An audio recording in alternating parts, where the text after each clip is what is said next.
একটি বইয়ের মূল্য 560 টাকা, তবে যদি 20% ছাড় দেওয়া হয় তাহলে বইটির প্রকৃত মূল্য কত দাঁড়াবে? আচ্ছা, এটা আমরা দুইটা নিয়মে করব। প্রথম নিয়মটা হলো 20% ছাড়। তাহলে আমরা বলতে পারি যে বইয়ের মূল্য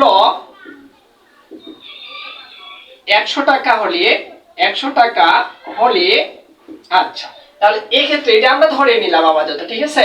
তাহলে এখানে আমরা লিখতে পারি যে বিক্রয় মূল্য কয় পার্সেন্ট ছাড়, এই যে 20% ছাড়ে, তাহলে 20% ছাড়ে বিক্রয় মূল্য হবে কি আমার 100 মাইনাস জাস্ট 20 টাকা। এক্ষেত্রে আমরা বলতে পারি 80 টাকা, ঠিক আছে।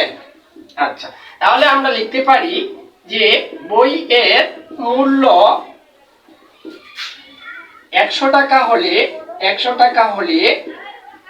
বিক্রয় মূল্য জাস্ট 80 টাকা, ঠিক আছে। আবার বইয়ের মূল্য 1 টাকা হলে বিক্রয় মূল্য হবে 80/100 টাকা। এবার বইয়ের মূল্য 560 টাকা হলে বিক্রয় মূল্য হবে 80 গুণন 560 ডিভাইডেড এই যে 100। তাহলে এই শূন্য কাটা যাবে, এই শূন্য কাটা যাবে।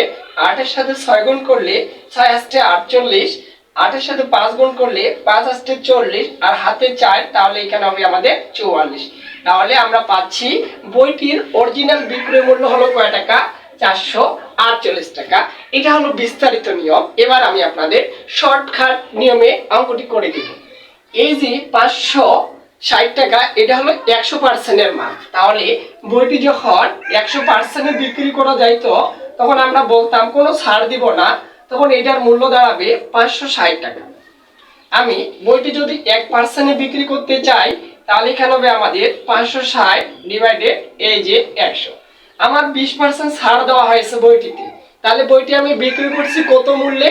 80%-এ কিন্তু আমি বইটি বিক্রি করছি।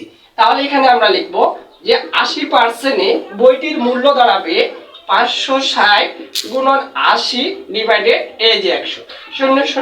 0 কাটা গেলে এটার মান হবে আমাদের 400 এই যে 48। তাহলে এটা হলো আমাদের শর্ট টিপস, আর এটা হলো আমাদের বিস্তারিত নিয়ম, ঠিক আছে। আশা করা যায় অঙ্কটি আমরা বুঝতে পেরেছি।